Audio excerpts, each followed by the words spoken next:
Selamat bergabung kembali di debat publik pertama pemilihan gubernur Sulawesi Selatan 2018. Bapak-bapak calon gubernur dan calon wakil gubernur, sesi kali ini adalah sesi saling bertanya antara para calon gubernur. Nah, saya akan mulai dulu dengan calon gubernur nomor urut 4. Anda akan bertanya pada calon gubernur lainnya, nanti akan dijawab, Anda bisa sanggah dan kemudian saling menjawab lagi. Siapa yang akan Anda ajukan pertanyaan itu akan melalui sistem pengundian. Jadi Pak Iksan, silakan Anda mengambil bola undian di dalam gelas itu, gelas besar itu. Nah, kalau Anda dapat angkanya berarti itu adalah nomor urut calon gubernur yang akan Anda tanya. Nomor berapa Pak? Nomor 2. Berarti Bapak Iksan, Anda mengajukan pertanyaan pada Pak Agus, kemudian nanti Anda bisa sanggah, Anda boleh kemudian menanggapi atau menyanggah. Waktunya 30 detik untuk bertanya, saling menyanggah 1 menit, dan terakhir 30 detik. Waktu tetap akan Anda bisa lihat. Saya mulai dari sekarang 30 detik hanya untuk pertanyaannya saja. Pak Agus, Gini ratio menjadi perbincangan Sulawesi Selatan agak tinggi. Bagaimana dengan pertumbuhan ekonomi yang tinggi dan Gini ratio yang tinggi? Anda bisa menurunkan Gini ratio tersebut? Itulah pertanyaan saya. Pertanyaannya itu ya, baik. Langsung dijawab Pak, Bapak punya waktu 1 menit. Keamanan, pertumbuhan pasti akan menghasilkan ketimpangan. Sulawesi Selatan 9 tahun terakhir tumbuh rata-rata 7,6%. Artinya apa? Kami juga sebagai wakil gubernur sudah mempersiapkan bagaimana program-program untuk mengatasi ketimpangan tersebut. Inilah yang kami sebut pengembangan kawasan Labu Bamalabo. Dengan 9 fokus program, diantaranya membangun jalan provinsi strategis di 3 kawasan tersebut. Ini akan mengkonektivitaskan, menghubungkan daerah-daerah pedesaan yang tinggi angka kemiskinannya dan perkotaan yang angka penganggurannya tinggi. Ini akan mengatasi persoalan tersebut. Lahan pertanian akan bertambah sehingga penduduk desa tidak akan ke kota. Karena dia yakin dengan bercocok tanam mereka akan meningkatkan pendapatan masyarakat, pendapatan rumah tangganya di pedesaan. Terima kasih. Pak Iksan, apa yang lebih baik dari jawaban tadi menurut Bapak?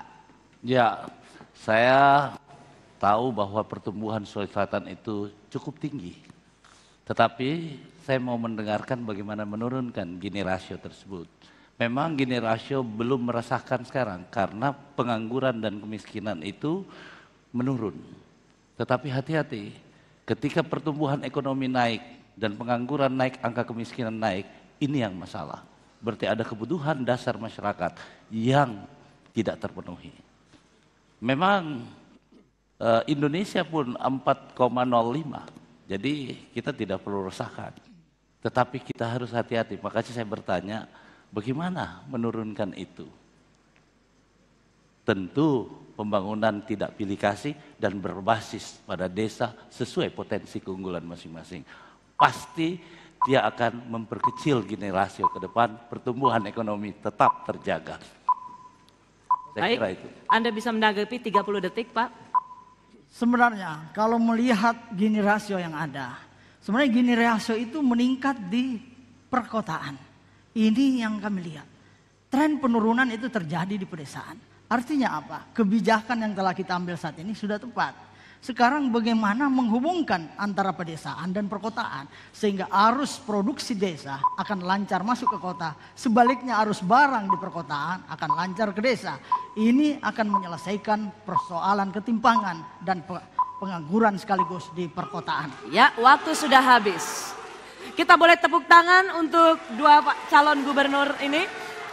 Kini saya berikan pada calon gubernur nomor urut 1. Pak NH, silakan ambil bola undiannya di fishbowl itu. Angka berapakah yang akan Anda ambil? Nomor 4. Ya. tepukan begitu seru. Ada tepukan yang begitu menggelora di ruangan ini begitu Anda dapat nomor 4. Tampaknya ada pertanyaan jawab yang akan seru antara nomor 1 dan nomor 4. Gitu ya. Baik, kalau gitu Anda tenang dulu supaya dua calon gubernur ini bisa saling beradu argumentasi. Pak NH silakan bertanya pada Pak Iksan dan silakan saling beradu visi atau konsep dan argumentasi. 30 detik. Beliau ini berpengalaman 10 tahun jadi bupati. Ya. Tapi tidak apa-apa Ihsan. Karena temanya adalah menyangkut lingkungan, pembangunan yang berkelanjutan.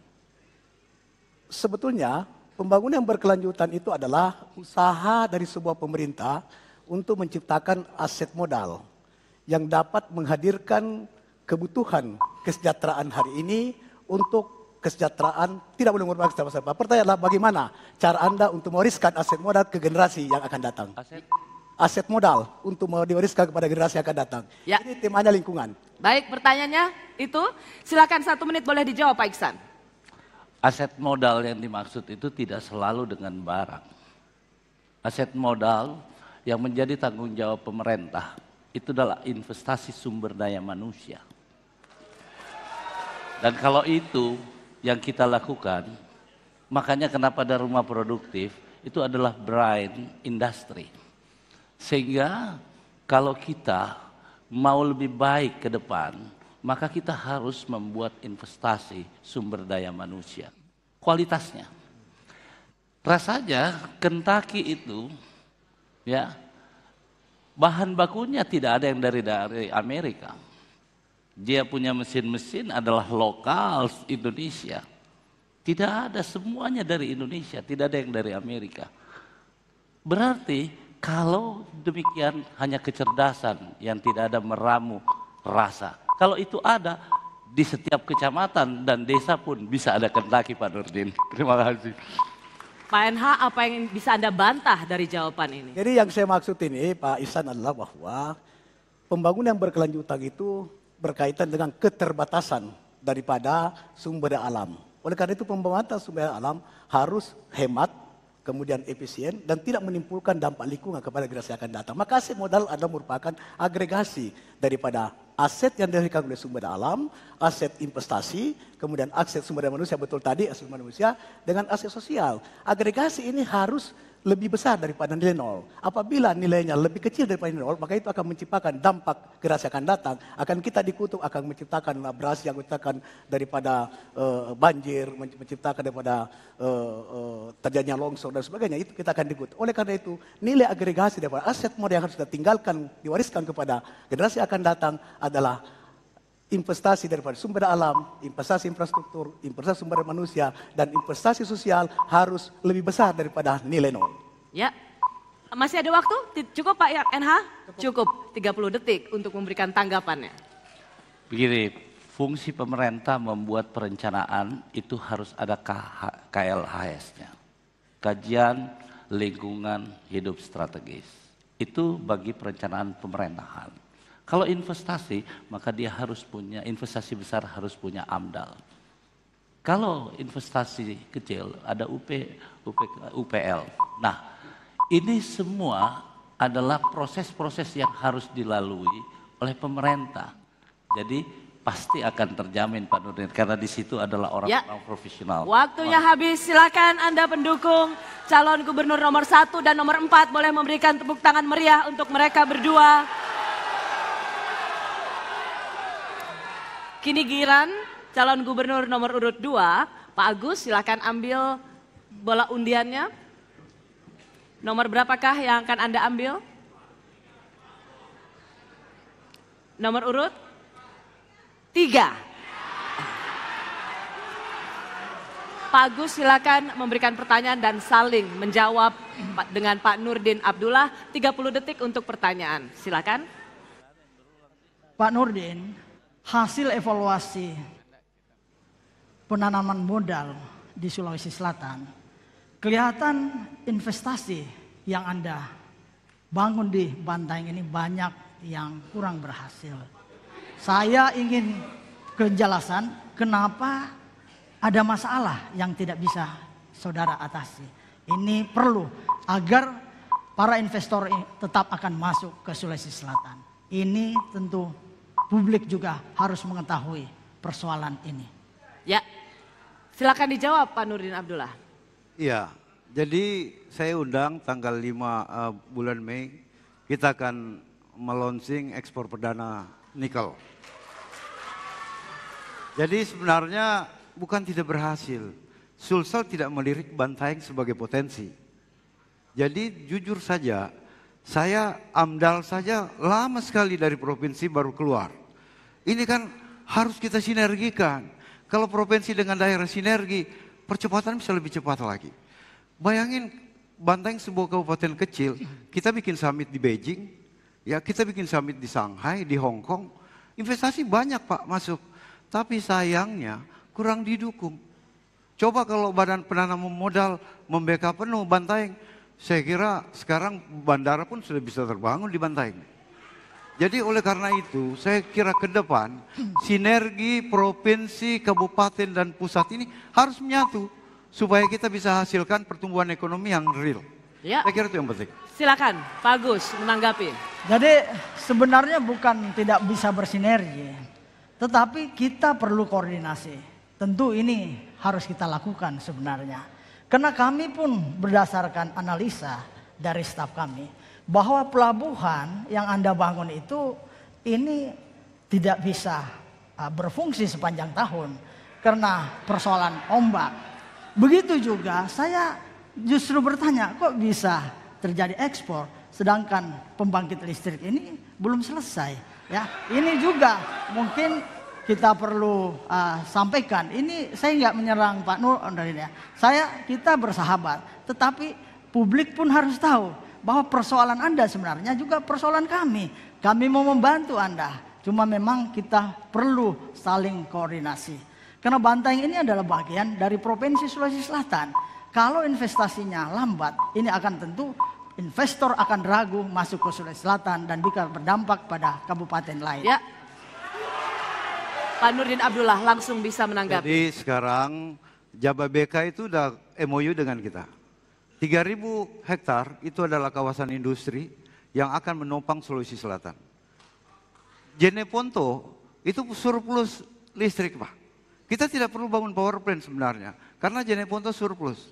Oleh karena itu saya kira satu aja kami minta di daerah. Dukung kita, berikan kemudahan agar daerah ini bisa melakukan percepatan. Dan saya kira sama-sama kita akan mendorong pertumbuhan. Baik, waktunya habis Pak Nurdin Abdullah. Anda boleh berikan tepuk tangan untuk calon gubernur nomor urut 2 dan nomor urut 3. Dan kini giliran calon gubernur nomor urut 3, Pak Nurdin Abdullah. Giliran Anda yang ambil bola undiannya. Nomor urut 1. Ya. Pak Nurdin Abdullah, silakan siapkan pertanyaan Anda untuk Pak NH. 30 detik ya pertanyaannya. Ya, saya kira Pak Nurdin ini kita tidak ragukan lagi. Ya. Beliau punya pengalaman yang luar biasa. Satu hal yang saya ingin tanya, saya kira selama ini kita selalu bicara soal pangan. Kita butuh, tetapi kenapa kemiskinan masih ada di desa dan masih ada di pesisir? Kira-kira kalau jadi gubernur, apa solusi yang bisa diberikan supaya kemiskinan ini bisa teratasi di desa? Ini pertanyaan yang sangat bagus. Mohon tenang hadirin yang ada di ruangan ini. Ini pertanyaan saya bagus, terima kasih Prof. Ya, karena ini sangat sesuai dengan misi membangun di kampung. Kenapa saat ini tidak terjadi pemerataan atau kemiskinan di desa? Karena pertumbuhan Sulawesi Selatan dicapai 7,4%, itu adalah terjadi alokasi ekonomi yang timpang antara pembangunan di kota dengan pembangunan di desa. Oleh karena itu NH-ASIS akan menggagas sebuah ide yaitu membangun di kampung, di mana akan mendorong ekonomi rakyat melalui pertanian, melalui peternakan, melalui perikanan, melalui perkebunan. Kemudian mengangkat harkat martabat daripada buruh, pengusaha kecil dan pengusaha mikro. Dengan cara ini maka pertumbuhan itu akan merupakan tercipta atas dasar daripada pengelolaan ekonomi rakyat yang secara menyeluruh bisa menciptakan pertumbuhan. Bukan seperti sekarang. Intinya adalah kita akan menjadikan Sulawesi Selatan sebagai rumahnya seluruh rakyat Sulawesi Selatan. Bukan rumahnya segelintir masyarakat Selatan. Sehingga pertumbuhan adalah dirasakan oleh semua karena diciptakan oleh seluruh rakyat Sulawesi Selatan. Sehingga pertumbuhan itu akan melahirkan daripada pemerataan dan pemerataan akan meningkatkan Ya, habis waktunya Pak NH. Silakan Pak Nurdin, 1 menit untuk memberikan tanggapan. Pak Nurdin, saya ada pengalaman 2008 Pak. Persoalan yang mendasar di petani itu adalah kita belum mampu untuk mensupport mereka dengan kuat. Persoalan hari ini itu soal benih. Mereka menanam, benihnya belum datang. Kadang pun dapat benih, benihnya kualitasnya rendah. Yang kedua, mereka mau memupuk, pupuk lagi jadi langka. Dan saya kira ini juga sebenarnya tidak sulit untuk kita mengatasi. Dan yang lebih penting lagi, ketika petani kita panen, apalagi panen raya, harga pada jatuh semua. Belum lagi mereka beli bibit, beli pupuk dari rentenir, ataukah masih sistem ijon. Jadi oleh karena itu saya kira tidak sulit kita mengatasi ini. Saya kira bagaimana kita membangun sinergi, setiap petani mau menanam, pupuk tersedia, bibit tersedia, dan pasar pun kita bisa jamin. Saya kira itu yang paling penting untuk gubernur yang akan datang. Ya, 30 detik untuk tanggapan final Anda. Saya kira salah satu cara untuk menggerakkan ekonomi rakyat di kampung-kampung pedesaan adalah menjadikan BUMDes dan koperasi sebagai ujung tombak pelaku ekonomi rakyat. BUMDes adalah wadah untuk bisa melakukan tatkala panen raya tidak boleh harga turun. Dan nanti akan datang kita tidak perlu melibatkan tentara untuk ikut bekerja sama dengan Bulog dalam menjaga harga. Cukup dengan rakyat yang namanya BUMDes dan koperasi. Koperasi adalah salah satu wadah ekonomi yang bisa mengangkat harkat martabat daripada para petani. Ya, waktunya habis. Silakan tepuk tangan untuk calon gubernur nomor 1 dan calon gubernur nomor urut 3. Anda sudah melihat bagaimana calon gubernur saling bertanya dan saling beradu argumentasi. Bagaimana kesiapan calon wakil gubernurnya? Kami kembali sesaat lagi.